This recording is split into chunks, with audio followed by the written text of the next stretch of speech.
Sita group of education, Mahmudabad, Sitapur. UP board परीक्षा फल में सीता ग्रुप के परीक्षार्थियों का रहा शानदार परीक्षा फल। हाई स्कूल में होनहार छात्रा प्रियांशी सोनी ने किया यूपी टॉप। सत्र 2023-24 के लिए प्रवेश प्रारंभ। नमस्कार, बहुत स्वागत है आपका। मैं हूं बबीता सिंह और आप देख रहे हैं अपना पसंदीदा चैनल आई इंडिया। आई इंडिया के खास शो खबरनामे की शुरुआत हम दिन भर की बड़ी खबरों के साथ करते हैं। अब सस्ते इलाज के नाम पर मरीजों की जान से खिलवाड़ नहीं कर सकेंगे झोला छाप डॉक्टर। अब मदरसा बोर्ड की परीक्षाओं की वेबकास्टिंग के जरिए होगी निगरानी। लखनऊ में बनाया गया कंट्रोल रूम।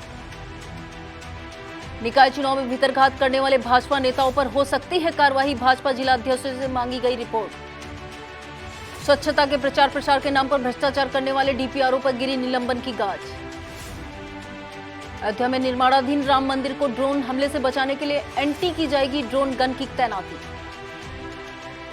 बरई जलालपुर में सैकड़ों किसानों ने अपनी मांगों को लेकर किया धरना प्रदर्शन। सीतापुर के कलेक्ट्रेट सभागार में 17 मई को दोपहर 12 बजे से किया जाएगा किसान दिवस का आयोजन। जेठ माह के दूसरे मंगलवार को सीतापुर में जगह जगह आयोजित किए गए भंडारे। नैमिषारण्य में किया गया बजरंगबली का मनमोहक महाश्रृंगार। राम भक्त हनुमान की भक्ति में डूबे रहे श्रद्धालु। अब खबरें प्रदेश से। सस्ती और सहज स्वास्थ्य सुविधा के नाम पर मरीजों की जान से खिलवाड़ करने वाले झोला छाप डॉक्टर अब न मरीजों को ठग सकेंगे और न ही उनकी जान के साथ खिलवाड़ कर सकेंगे। राष्ट्रीय चिकित्सा आयोग ने सभी चिकित्सकों के लिए पंजीकरण को जरूरी कर दिया है। अब देश में कहीं भी प्रैक्टिस करने वाले हर डॉक्टर को विशिष्ट पहचान संख्या मिलेगी। संबंधित डॉक्टर का सारा डाटा आयोग की वेबसाइट पर उपलब्ध रहेगा, जिसे एक क्लिक कर जाना जा सकेगा। प्रदेश सरकार ने मदरसों की शिक्षा व्यवस्था में सुधार की दिशा में एक कदम और आगे बढ़ाया है। अब मदरसा बोर्ड की परीक्षाओं को नकल विहीन बनाने के लिए प्रदेश के सभी 539 परीक्षा केंद्रों पर वेबकास्टिंग के जरिए सीधी निगरानी रखी जाएगी।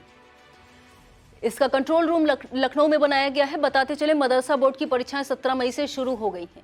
परीक्षाएं 24 मई तक 2 पालियों में आयोजित की जाएंगी। इस बार सभी परीक्षा केंद्रों पर बुनियादी सुविधाओं पर खास फोकस किया गया है। वहीं मदरसा बोर्ड ने साफ निर्देश दिया है कि इस बार कोई भी परीक्षार्थी दरी या जमीन पर बैठकर परीक्षा नहीं देगा। निकाय चुनाव में भाजपा के विभूषणों की इन दिनों धुकधुकी बढ़ी हुई है। इसका कारण साफ है कि भाजपा ने सभी 98 संगठनात्मक जिलों के अध्यक्षों से निकाय चुनाव को लेकर विस्तृत रिपोर्ट तलब की है। बताया जाता है कि इस रिपोर्ट के आधार पर निकाय चुनाव में भीतरघात करने वालों के विरुद्ध कार्रवाई हो सकती है। भाजपा हाईकमान ने यह रिपोर्ट भेजने के लिए जो प्रोफार्मा दिया है, उसमें सभी जिला अध्यक्षों से पूछा गया है कि उनके जिले में कितने निकायों में पार्टी प्रत्याशी जीते और कितने प्रत्याशी हारे। जीत का आधार और हार के कारण क्या रहे। चर्चा की कई निकायों में संगठन पदाधिकारियों से लेकर विधायकों और सांसदों को तक ने अधिकृत प्रत्याशियों का विरोध किया है। रिपोर्ट प्राप्त होने के बाद भीतरघातों से पार्टी की कितना नुकसान हुआ है यह देखा जाएगा और संबंधित नेताओं पर कार्रवाई की जाएगी। स्वच्छता का प्रचार प्रसार करने के नाम पर भ्रष्टाचार की गंदगी फैलाने वाले जिला पंचायत राज अधिकारी को शासन ने निलंबित कर दिया है। मामला बहराइच जिले के डीपीआरओ उमाकांत पांडे का है। इन पर आरोप लगा था कि उन्होंने तय रेट से काफी अधिक दरों पर संबंधित फर्म को भुगतान किया। पुलिस ने इसे लेकर मुकदमा दर्ज कर रखा था। बताते चले कि गांव में स्वच्छता का प्रचार प्रसार करने के नाम पर ग्रामीण इलाकों में बड़ी संख्या में होर्डिंग्स लगाए गए थे। डीपीआरओ पर इसी मद में बंदरबाट करने का आरोप लगा था। मामला तूल पकड़ने पर 4 जुलाई 2020 को तत्कालीन डीएम शंभू कुमार ने डीपीआरओ को कारण बताओ नोटिस जारी किया था। डीपीआरओ द्वारा कोई जवाब नहीं दिए जाने पर शासन ने उन्हें निलंबित कर दिया है। बच्चों को बेहतर शिक्षा देने के नाम पर अभिभावकों की जीभ काटते रहने वाले निजी स्कूलों का एक बड़ा खेल सामने आया है। बताते चले, आरटीआई एक्ट के तहत सभी निजी स्कूलों को आदेश है कि उन्हें अपनी कक्षा की कुल सीटों का 1/4 आर्थिक रूप से कमजोर बच्चों के लिए आरक्षित रखना अनिवार्य है। इस एक्ट के तहत प्री नर्सरी और कक्षा 1 में प्रवेश दिया जाना है। यूपी सरकार ने व्यवस्था को सही से लागू करने के लिए आरटीआई यूपी पोर्टल बनाया है। इस पर सभी निजी स्कूलों को जुड़ना अनिवार्य है, लेकिन इसी दर्ज तमाम स्कूल बंद बताए जा रहे हैं। ऐसा होने की वजह आरटीआई से बचने के लिए निजी स्कूलों का फर्जीवाड़ा बताया जा रहा है। अवध क्षेत्र के लिए जारी रिपोर्ट के अनुसार इस पोर्टल पर सीतापुर के कुल 983 विद्यालय दर्ज हैं, जिनमें से 39 को बंद दिखाया जा रहा है। यूपी के 107 कस्तूरबा गांधी बालिका विद्यालयों में नए सत्र से इंटर तक की पढ़ाई कराई जाएगी। अभी इन विद्यालयों में कक्षा 6 से 8 तक की पढ़ाई हो रही थी। इन बालिकाओं को आगे की शिक्षा को ध्यान में रखते हुए सरकार इन विद्यालयों को उच्चीकृत और जरूरी सुविधाओं से लैस करने की तैयारी कर रही है। अयोध्या में बन रहे भव्य राम मंदिर को ड्रोन हमले से बचाने के लिए एंटी ड्रोन गन की तैनाती की जाएगी। अयोध्या में बन रहे भव्य श्री राम मंदिर का काम पूरा होने की तारीख जैसे जैसे नजदीक आती जा रही वैसे वैसे तो सुरक्षा को लेकर माथापच्ची तेज होती जा रही है। इसी कड़ी में समूचे अयोध्या पर एक स्थान से नजर रखने के लिए मॉडर्न कमांड सेंटर बनाने की तैयारी के साथ सुरक्षा की श्रेणी के हिसाब से कैमरे लगाने के अलावा मंदिर का ड्रोन हमले से बचाने के लिए एंटी ड्रोन गन के साथ विशेष प्रशिक्षण प्राप्त सुरक्षाकर्मी तैनात किए जाएंगे। लखनऊ के जानकीपुरम विस्तार में एकेटीयू परिसर स्थित मंदिर में आज श्री हरिहर सेवा समिति के तत्वाधान में दूसरे बड़े मंगल के अवसर पर सुंदरकांड पाठ व विशाल भंडारे का आयोजन किया गया। इसमें बड़ी संख्या में श्रद्धालुओं ने महाबली हनुमान जी की पूजा अर्चना कर प्रसाद ग्रहण किया। इस मौके पर रामकिशोर मिश्रा, बीके अवस्थी, भानु प्रताप सिंह, एके श्रीवास्तव, के मिश्रा, अर्केश्वर दीक्षित, आशीष सहित तमाम स्वयंसेवक व श्रद्धालु मौजूद रहे। उत्तर प्रदेश सरकार ने पेराई सत्र 2023-24 के लिए गन्ना सट्टा और आपूर्ति की नई नीति जारी कर दी है। नई नीति में छोटे किसानों का लाभ पहुंचाने का प्रयास किया गया है। नई नीति में प्रति हेक्टेयर सट्टे की सीमा को बढ़ाया गया है। यह छोटे किसान अब 60 कुंटल की जगह अब 72 कुंटल के सीमा सट्टा धारक माने जाएंगे। सीमांत किसानों के लिए सीमा 8.5 कुंटल से 9 कुंटल होगी। लघु किसानों के लिए 1700 कुंटल से बढ़ाकर 1800 कुंटल और सामान्य किसानों के लिए यह सीमा 4250 कुंटल से बढ़ाकर 4500 कुंटल की गई है। नई नीति के अनुसार पेराई सत्र के दौरान सट्टाधारक की मृत्यु होने के बाद भी उसका सट्टा बंद नहीं किया जाएगा। नई नीति में सट्टा धारकों को 45 दिन के अंदर गन्ना आपूर्ति की सुविधा किए जाने के साथ ड्रिप इरिगेशन अपनाने वाले किसानों को अतिरिक्त सट्टे में प्राथमिकता दी जाएगी। किसानों के लिए सुलभ स्थान पर पूछताछ केंद्र बनाया जाएगा। यूपी के निकाय चुनाव में मतदान कर्मियों को भारी गड़बड़ी सामने आने के बाद परेशान अधिकारियों के निर्देश पर संबंधित मतदान कर्मियों के विरुद्ध मुकदमा दर्ज कराकर निलंबित कर दिया गया है। मामला यूपी के बस्ती जिले का है। पुलिस मामले की जांच कर रही है। ऐसी जानकारी मिल रही है कि निलंबन के बाद दोनों मतदान कर्मियों को बर्खास्त भी किया जा सकता है। इस मामले में आरओ की ओर से दी गई तहरीर के अनुसार नगर बाजार नगर पंचायत के अध्यक्ष और सभासद पदों के लिए बड़े मतों की गणना चल रही थी। इस दौरान मतदान अकाउंट में दर्ज मत पत्रों में से 48 मत कम पाए गए। यह मामला सामने आते ही मतगणना स्थल पर हंगामा शुरू हो गया, जिसे जैसे तैसे कंट्रोल किया गया। इस मामले में पीठासीन अधिकारी सहायक अध्यापक राजकुमार विश्वकर्मा और मतदान अधिकारी प्रथम जिला पंचायत कर्मी सत्येंद्र सिंह को आरोपी बनाते हुए मुकदमा दर्ज कराकर निलंबित कर दिया गया है। नगर बाजार के आरोप और एसडीएम आशुतोष त्रिपाठी द्वारा दी गई तहरीर में इन दोनों पर आरोप है कि मतदान कराने वाले कर्मियों ने मतदान के दौरान यह मतपत्र चुरा लिए थे और मतगणना के समय बचने के लिए टेबल के नीचे फेंक दिए। जांच के दौरान फेंके हुए मतपत्र पड़े मिले। तुरंत इसकी सूचना जिला निर्वाचन अधिकारी और जिला अधिकारी प्रियंका निरंजन को दी गई थी, जिनके निर्देश पर मुकदमा दर्ज कराया गया है। यूपी में अगले 2 दिनों तक आंधी बारिश की चेतावनी जारी की गई है। इसे लेकर सीतापुर, लखीमपुर खीरी, बहराइच, गोंडा, बलरामपुर और श्रावस्ती आसपास के जिलों के लिए येलो अलर्ट जारी किया गया है। अगले 2 दिन तक मौसम विभाग ने उत्तर प्रदेश में आंधी बारिश की चेतावनी जारी की है। यहां पर 30 से 40 किलोमीटर प्रति घंटे की रफ्तार से हवाएं चलने, बारिश और बिजली चमकने की चेतावनी जारी की गई है। वहीं शाम को जारी बुलेटिन में पश्चिमी उत्तर प्रदेश में 16 और 17 मई को धूल भरी तेज हवाएं चलने का आसार बताया जा रहा है। साथ ही प्रदेश के कुछ इलाकों में बारिश की संभावनाएं भी जताई जा रही हैं। अब खबरें जनपद सीतापुर से। नगरपालिका मिश्रिक नैमिषारण्य के अंतर्गत जगह जगह कूड़ों के ढेर लग गए हैं। नालियां बजबजा रही हैं।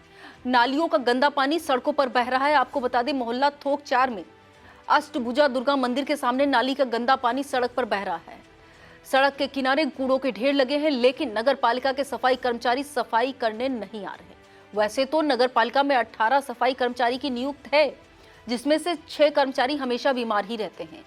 कुछ साहब की जी हुजूरी में कार्यालय में लगे रहते हैं, बाकी शेष वीआईपी ड्यूटी में लगे रहते। तो वार्डों में सफाई हो तो कैसे? बहरहाल लोगों ने गंदगी से निजात दिलाए जाने की मांग की है। संयुक्त किसान मोर्चा के आह्वान पर सैकड़ों किसानों ने भारतीय किसान यूनियन श्रमिक जनसंघ के युवा प्रदेश अध्यक्ष मनीष त्रिपाठी के नेतृत्व में धरना प्रदर्शन किया।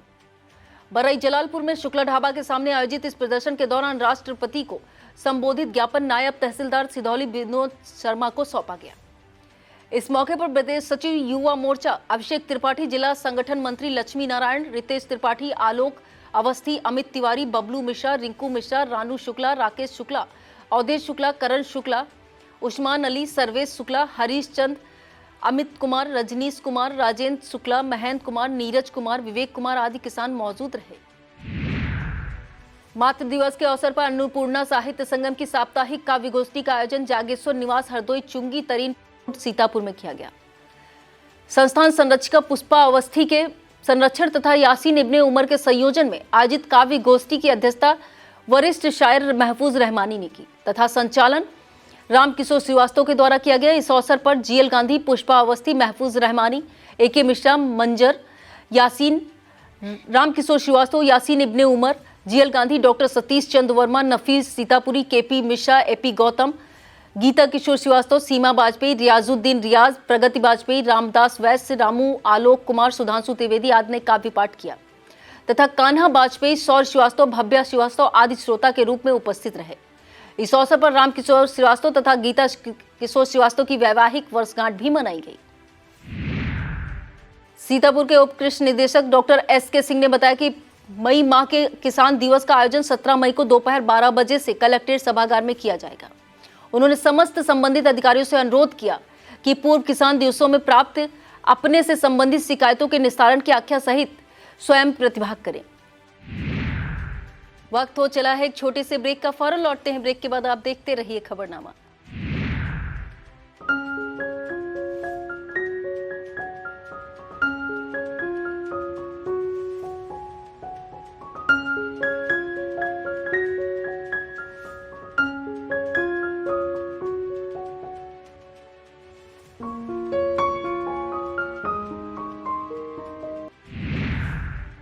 श्री राष्ट्रीय क्षत्रिय महासभा सीतापुर के जिला अध्यक्ष ठाकुर देवेंद्र सिंह भदौरिया के नेतृत्व में सम्राट पृथ्वीराज चौहान का जन्म दिवस मनाया गया।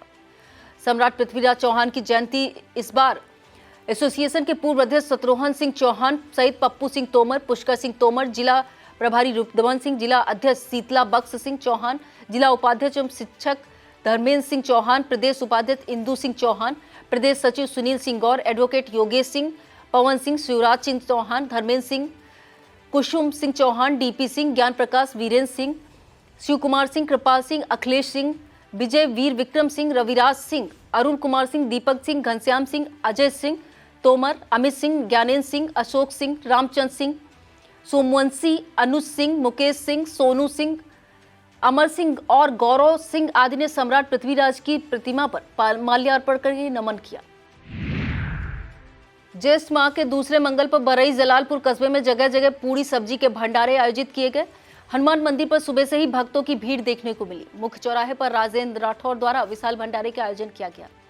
कार्यक्रम प्रमुख रवि शुभम, डॉक्टर सुधार कुमार, विजय कुमार आदि मौजूद रहे। ज्येष्ठ माह के दूसरे मंगलवार को ब्लॉक कसमंडा के विभिन्न हनुमान मंदिरों पर सुबह से ही भक्तों का आवागमन लगा रहा। मंदिरों पर हनुमान भक्तों द्वारा भजन कीर्तन के साथ भंडारों का आयोजन कर पूरी सब्जी और शरबत आदि का वितरण किया गया। सुप्रसिद्ध प्राचीन मारुत नंदन आश्रम नेवादा में सिंहपुर निवासी गुड्डू वाजपेयी, ओंकारेश्वर महादेव मंदिर रूढ़ा से उर्मिल मीता मिश्रा, पत्नी राकेश मिश्रा, गणेश बाबा धाम पतारा कला में जगदीश नेता और लौकुश यादव द्वारा भंडारे का आयोजन किया गया। इस मौके पर कसमंडा सीएससी अधीक्षक doctor Arvind Vajpayee, doctor Saket Thakur, optometrist Vivek Vajpayee, Umesh Yadav, Purendra Singh Chauhan, Tillu Mishra, Shri Gopal Shukla, प्रधान मोहम्मद नफीस, उमेश मिश्रा, पवन यादव, राकेश कुमार, ऋषभ यादव, उमेश गुप्ता, विनोद गुप्ता, भोलापाल, मुकेश पांडे, शुभम गुप्ता, बिक्कू मिश्रा, ज्ञानेंद्र धनगर आदि भक्तगणों ने प्रसाद वितरण कराया। नैमिषारण्य तीर्थ में ज्येष्ठ माह के दूसरे मंगलवार को पूरा नैमिष धाम राम भक्त हनुमान की भक्त में डूबा नजर आ रहा था।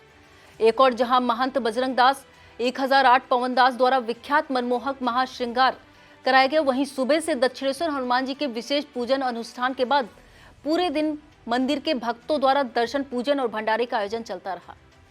इसी क्रम में काली पीठाधीश गोपाल शास्त्री पुजारी भास्कर शास्त्री द्वारा काली पीठ प्रांगण में वरदानी हनुमान का श्रृंगार देखते ही बन रहा था। भक्तों को शरबत प्रसाद वितरण किया गया। अयोध्या धाम में भी हनुमान जी की प्राचीन धाम की अपनी ही अलग विशेष छटा दिख रही थी।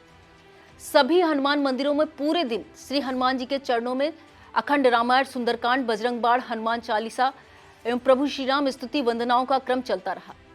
कालीपीठ चौक पर सूरज दीक्षित द्वारा कढ़ी चावल शरबत वितरण किया गया। नैमिष तीर्थ में कई जगहों पर भक्तों द्वारा पूरी सब्जी और शरबत वितरण का कार्यक्रम देर शाम चलता रहा। श्रमिकों के बकाया को लेकर विवाद में फंसी बंद पड़ी सीतापुर की प्लाईवुड फैक्ट्री और उसकी सारी संपत्ति को कर्मचारी भविष्य निधि संगठन के लखनऊ कार्यालय ने अटैच कर लिया है। इस कार्यवाही को लेकर फैक्ट्री के गेट पर आदेश का नोटिस चस्पा कर दिया गया है। बताते हैं कि बंद पड़ी फैक्ट्री और 125 बीघा जमीन हेनरी थॉमसन के नाम दर्ज है।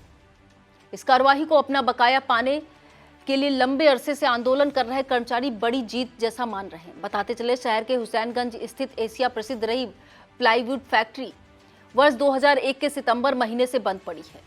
प्लाईवुड कर्मचारी आंदोलन के अगुआ आर्य बंधु आर्य ने बताया कि 425 कर्मचारियों के वर्ष 1988 से 1997 तक की बकाया धनराशि 1,54,45,088 रुपए की वसूली के आदेश कर्मचारी भविष्य निधि संगठन की ओर से जारी किए गए हैं। जेठ माह के दूसरे मंगलवार को उजागर लाल इंटर कॉलेज सीतापुर की ओर से श्रद्धालुओं को शरबत वितरण किया गया। इस अवसर पर प्रधानाचार्य कुमार मिश्र, सेवानिवृत्त प्रवक्ता अजय कुमार अग्रवाल और सेवानिवृत्त शिक्षक गया प्रसाद मिश्र और अन्य शिक्षकों ने कॉलेज के गेट के समीप हनुमान जी की प्रतिमा को स्थापित कर पूजा पाठ करने के बाद राहगीरों को शरबत वितरण का कार्यक्रम किया। इस अवसर पर विद्यालय के उप प्रधानाचार्य अमित कुमार त्रिपाठी, संदीप कुमार शुक्ला, आलोक कुमार वर्मा, जगदीश प्रसाद यादव, प्रेम शंकर, अलका तिवारी, अंजू गुप्ता, सुशील कुमार वर्मा, मनोज कुमार, कामिल मसूद, हाशमी, पंकज सिंह, राजकुमार, चंद्र प्रकाश, प्रमोद कुमार यादव आदि मौजूद रहे। सीतापुर जेठ के दूसरे मंगलवार को अधिवक्ता सूरज राय ने अपने चैम्बर में अन्य अधिवक्ताओं के साथ हनुमान चालीसा का पाठ किया, जिसके बाद शरबत वितरण कराया गया। अधिवक्ता आरती राय व पूजा राय, सपना त्रिपाठी ने सभी श्रद्धालुओं को ठंडा शरबत पिलाया। इसके बाद बार एसोसिएशन के महासचिव बुद्ध प्रकाश मिश्रा, हिमांशु विक्रम सिंह, दिनेश वर्म मौर्य, हरीश त्रिपाठी, विजय कुमार अवस्थी, विनोद त्रिपाठी, लाल बहादुर श्रीवास्तव आदि मौजूद रहे। विकासखंड कटसवंडा के प्राथमिक विद्यालय नवागांव प्रथम और द्वितीय का बीईओ संतोष कुमार मिश्रा के द्वारा निरीक्षण किया गया। बीईओ के द्वारा सभी कक्षाओं में जाकर बच्चों को शैक्षणिक स्तर पर रखने के लिए बच्चों से हिंदी अंग्रेजी में बच्चों द्वारा ग्रीन बोर्ड पर बारी बारी से बच्चों को बुलाकर गणित के सवाल लगवाए गए। बच्चों का कार्य नियमित चेक होता है या नहीं, कई बच्चों की कॉपियां देखी गई। बीईओ ने निर्माणाधीन दिव्यांग शौचालय के कार्य को देखा, जिसको लेकर ग्राम प्रधान जनक कुमारी सिंह की प्रशंसा भी की। निरीक्षण के दौरान प्रधानाध्यापक जयप्रकाश सिंह, शिवेंद्र मिश्रा, सहायक अध्यापक ज्योति विश्वकर्मा, रेणु देवी, बुद्धराज मिश्र, शिक्षा मित्र प्रीति सिंह, जयनेन्द्र कुमार मीना आदि मौजूद रहे। सीतापुर स्थित 27वीं वाहिनी पीएससी के मैदान पर आयोजित हो रही 24वीं अंतरवाहिनी खेल प्रतियोगिता दूसरे दिन भी जारी रही। दूसरे दिन सबसे पहले बुश स्पर्धा आयोजित की गई। इसमें 26वीं वाहिनी के करण कुशवाहा, 10वीं वाहिनी के दुर्गांश दीक्षित, 11वीं वाहिनी सीतापुर के देवेंद्र सिंह मेजबान, 27वीं वाहिनी के राहुल कुमार पासवान, 30वीं वाहिनी के रविकांत, द्वितीय वाहिनी सीतापुर के अभिषेक प्रताप सिंह, 35वीं वाहिनी के रोहित कुमार और 10वीं वाहिनी सचिन रावत ने अपने अपने मैच जीतकर स्वर्ण पदक पर कब्जा जमाया। दूसरी पाली में पेचक सिलॉट स्पर्धा आयोजित की गई। इसमें 26वीं वाहिनी गोरखपुर के अभिषेक सिंह, सुरेंद्र कुमार यादव, 11वीं वाहिनी सीतापुर के विनय यादव, 26वीं वाहिनी के राम विनय यादव, 27वीं वाहिनी सीतापुर से विजय बहादुर मौर्य, 30वीं वाहिनी के सचिन सिंह, 32वीं वाहिनी के मनीष कुमार, 26वीं वाहिनी के पुनपुन चौबे, 10वीं वाहिनी के लोकेश राजन ने अपने मैच जीतकर स्वर्ण पदक प्राप्त किए। समाचार पत्रों की मान्यता और पंजीकरण संबंधी नियमों की अनदेखी करने वाले 162 समाचार पत्र पत्रिकाओं पर मान्यता समाप्त होने की तलवार लटक गई है। भारत सरकार के सूचना प्रसारण मंत्रालय के अंतर्गत अपर प्रेस पंजीयक की ओर से इन सभी समाचार पत्रों को नोटिस जारी किया गया है। इस नोटिस में कहा गया है कि पंजीकृत प्रकाशनों के स्वामी या प्रकाशकों के लिए यह अनिवार्य है कि वह नियमों के अंतर्गत 31 मई तक अपना वार्षिक वितरण RNI कार्यालय में जमा कर दें। ऐसा न होने की दशा में यह नोटिस जारी कर 1 सप्ताह का समय दिया गया है। अब खबरें जनपद लखीमपुर खीरी से। भाजपा प्रदेश प्रवक्ता एवं पूर्व राज्यसभा सांसद जुगल किशोर ने अनुसूचित जाति के लोगों के साथ बैठक की। मितौली ब्लॉक क्षेत्र के बाबू रामेश्वर दयाल महाविद्यालय फतेहपुर में राष्ट्रीय अंबेडकर महासंघ के तत्वाधान में भाजपा प्रदेश प्रवक्ता एवं पूर्व राज्यसभा सांसद जुगल किशोर ने अनुसूचित जाति के लोगों को हजारों की संख्या में बुलाकर इस महासंघ का शुभारंभ किया। भाजपा प्रदेश प्रवक्ता जुगल किशोर ने इस संबंध में जानकारी देते हुए बताया कि इसको पूरे प्रदेश से लेकर कन्याकुमारी तक ले जाने का काम करेंगे। इस कार्यक्रम में सियाराम गौतम, वेद प्रकाश गौतम, राजेंद्र प्रसाद गौतम, क्षेत्र पंचायत सदस्य प्रमोद गौतम, अशोक कुमार गौतम, विश्वराज गौतम सहित तमाम लोग मौजूद रहे। लखीमपुर खीरी के सीएमओ डॉक्टर संतोष गुप्ता ने ब्लॉक ईसानगर के अंतर्गत सीएससी खमरिया का निरीक्षण करते हुए उपकेंद्रवार समीक्षा की। इसके दौरान नीति आयोग के सभी इंडिकेटर को लेकर जानकारी की गई और खराब प्रदर्शन करने वाले उपकेंद्रों और उनसे संबंधित सीएचओ, एएनएम और आशाओं को कार्य में सुधार के निर्देश दिए गए। सीएमओ द्वारा आयुष्मान कियोस्क का भी निरीक्षण किया गया और अधीक्षक द्वारा अच्छा कार्य किए जाने पर इसकी सराहना की गई। सीएमओ डॉक्टर संतोष गुप्ता ने बताया कि सीएससी खमरिया के अंतर्गत इंसेफ्लाइटिस ट्रीटमेंट सेंटर व एनबीएसयू का निरीक्षण मंगलवार को किया गया। इस दौरान नीति आयोग द्वारा निर्धारित समस्त इंडिकेटर्स पर समीक्षा की गई, जिसमें बताया गया कि गर्भवती माताओं की उचित देखभाल के लिए स्वास्थ्य सेवा में कई इंडिकेटर्स बनाए गए हैं, जिनमें गर्भवती माताओं का रजिस्ट्रेशन कर संस्थागत प्रसव कराया जाना भी शामिल है। ऐसे में उपकेंद्रवार सीएचओ व एएनएम और आशा आंगनवाड़ियों की यह जिम्मेदारी बनती है कि वह सभी गर्भवती माताओं को चिन्हित कर ड्यू लिस्ट तैयार कर लें। इस दौरान ACMO doctor Ashwini Kumar, ACMO doctor BC Pant, अधीक्षक डॉक्टर पंकज कुमार, डीपीएम अनिल कुमार यादव, ममता श्रीवास्तव, ब्लॉक के सभी डॉक्टर्स, बीपीएम यूनिट व समस्त स्टाफ मौजूद रहा। यह था आज का खबरनामा। आप देखते रहिए इंडिया। मुझे दीजिए इजाजत। नमस्कार।